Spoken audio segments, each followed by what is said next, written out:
واغفر لنا ذنبنا يا واسع الكرم إلهي أنت تعلم كيف حالي واغفر لنا ذنبنا يا واسع الكرم محمد سيد الكونين والثقلين.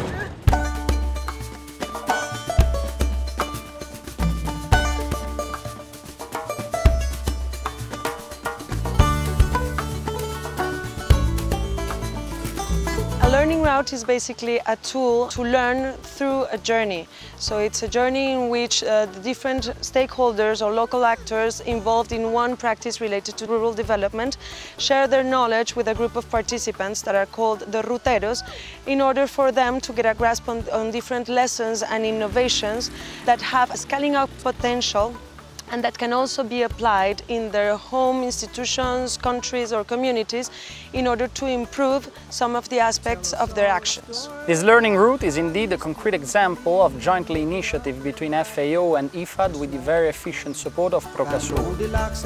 The most important aspect of this learning route is in its title itself, Gender and Rural Microfinance. It is not only rural microfinance technically, but it has also a social aspect, empowering women. Someone explained it as a rural mobile university. But a learning route basically refers to a situation where you have a group of people who are seeking knowledge.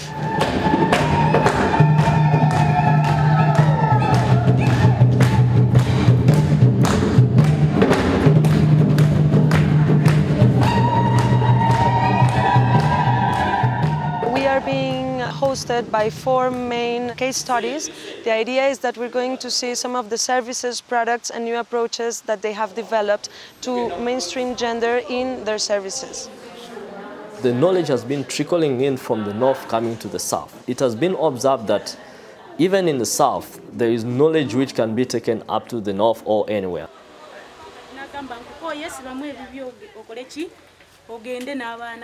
She says that the husband got another woman and he just woke up one afternoon, like you see it's sunny, and told her to leave her home, to leave the home with her kids and go and find somewhere else she could live.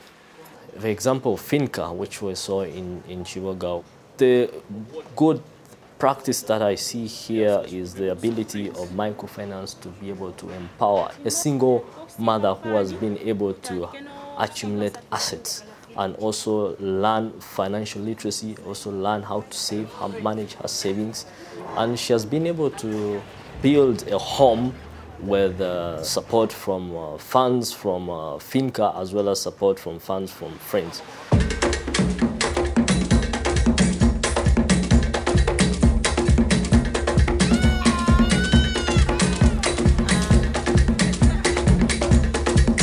Other interesting cases that we've been able to see along the way is the case in Bokonzo, which is the mountains in Kasese, where we've been able to see a group of illiterate women who have been able to express themselves in the form of drawing diagrams and showing you their vision, what they want to achieve in the next 5 years.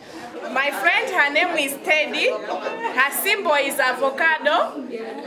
She likes it because it is her source of income. She plants avocados. We have 102 volunteer trainers whom they have managed to train 2,717 community members who have achieved the methodology. I'm a teacher by profession.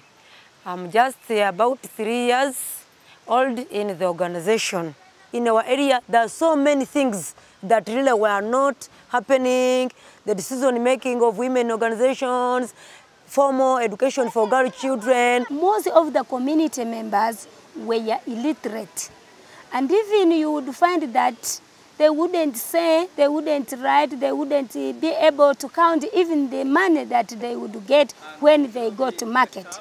These people had to develop their own symbols to present money, to present visions, to present anything that they like. This is my vision. I hope that in 2011, my house will be shining like this one. There will be power. I will be having my children with nursing.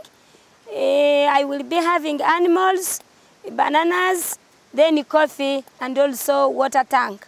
And where am I today is that I'm here with this house, with the coffee, with the business, with the goats, with the hens, with the banana plantation, and then with my business of coffee. Then I'm here also with my children.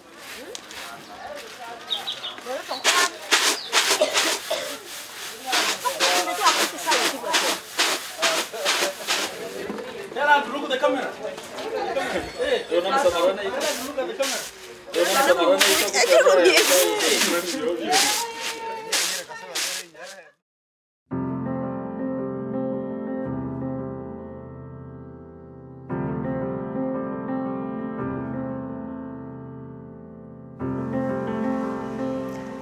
The learning route methodology is excellent in many ways.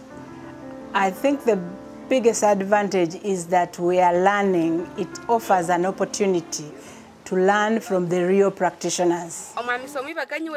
What we've also seen is that women lack a lot of experience in leadership positions. So although there's a big participation of women in the groups that we visited, like 60, 70 or 80%, still they often are not taking place in the board of directors as chairpersons or secretaries or accountants. And that is also a lack of experience, and if they never get that experience, they can never advance towards those roles.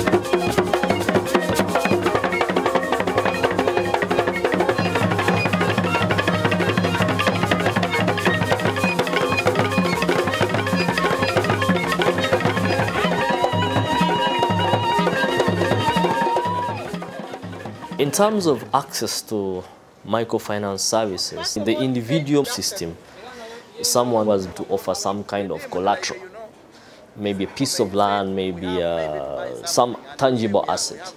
But when it comes to the group lending system, which most of the microfinance institutions have adopted, you have a group of people normally who are homogeneous, who live in the same community, know each other, and they decide amongst themselves who should form the group. That is the self-selection among the groups.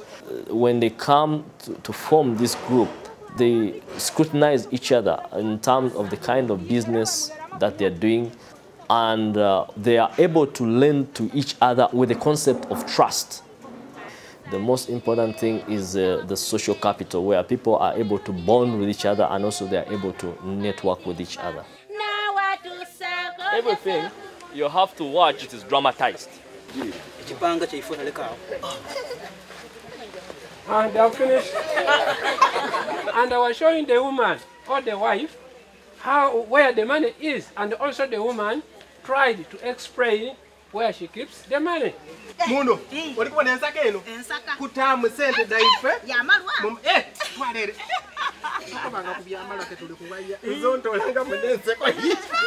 These clusters have been in Success Microfinance for a period of 8 years. It has seen some women grow and progress from small scale to big scale. Today we are going to be visiting women who are making wine. We shall have the capacity of visiting women who have poultry farms, who have agricultural farms, all of which they have generated the money from Success. Before success came, some of us, we didn't have houses, but now we have our own houses. We didn't have businesses, but now we're having businesses. Children maybe, they would be there in the village or stealing or being street kids, but now you can have some money and pay the school fees. Let's get over here. Let's get over here. It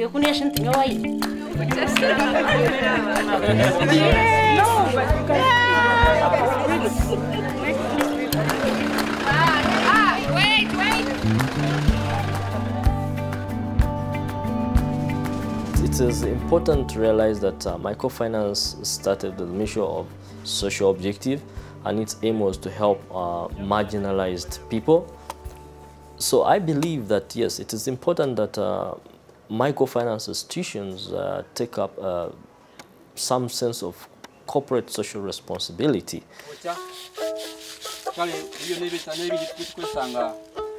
En esta visita nos han dado la oportunidad de plantear un plan de innovación para mí y para lo que espera mi institución de esta ruta. Me parece fabuloso. ¿Por qué? Porque hemos podido recoger algunos insumos, herramientas, experiencias y también un sentimiento colectivo de que hay que innovar. In Guatemala, there we have to develop a strategy for the 20 organizations of coffee producers that are certified by Fair Trade Labeling Organization, and there I would really like to use this tool of the vision of their future.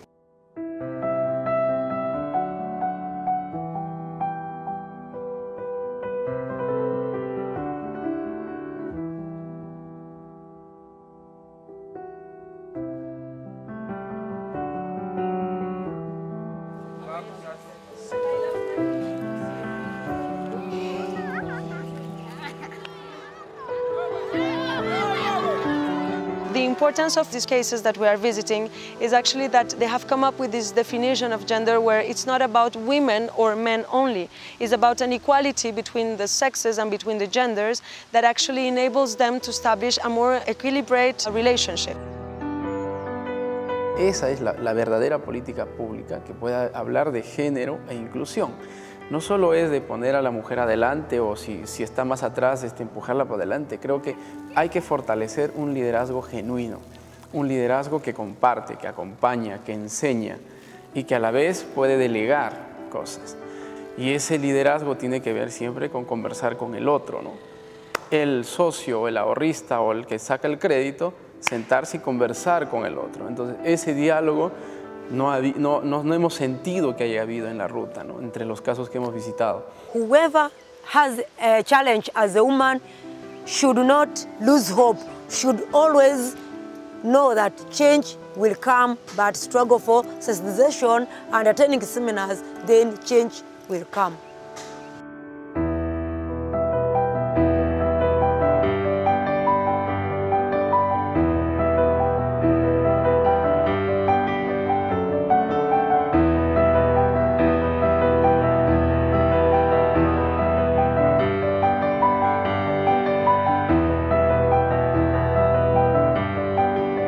Mi nombre es María Cristina Gutiérrez, soy de Perú, estoy participando en la ruta de aprendizaje de género y microfinanzas en Uganda. Hola, soy René Fausto, soy de México, estoy participando en la ruta de aprendizaje en Uganda. Dzina langa ndine Lilian Moyo, ndipo ndabwera kuno ku Uganda kudzapanga nawo kosi imene amaitcha kuti learning route.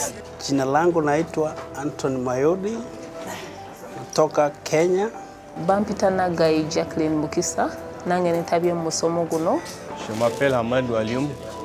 Je viens du Cameroun. Mi nombre es Laura Fuentes y estoy participando en la ruta. Magacayga waxaa la yiraahdaa Ahmed Yasin Mohamed Hassan. Mi nombre es Nieves Condori Hilario. Vengo de Perú. Magacayga waxaa la yiraahdaa Mohamed Jansen. Waxaan ka imi.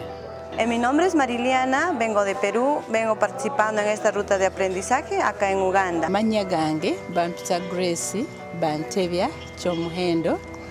Ndiwe Makerere, Uganda. Ciao, sono Nicolò, italiano, e anch'io partecipo alla Learning Route Gender and Rural Microfinance in Uganda. Mijn naam is Marije van Littijeude. Ik ben Nederlandse en woon in Costa Rica. Magacayga waxaa la yiraahdaa Faisal Ibrahim Mohamed en waxaan ka socdaa program Somaliland ka socda oo ifad fund gareyso. Waxaan ka soo qayb galay Learning Route-ka Uganda ka socda.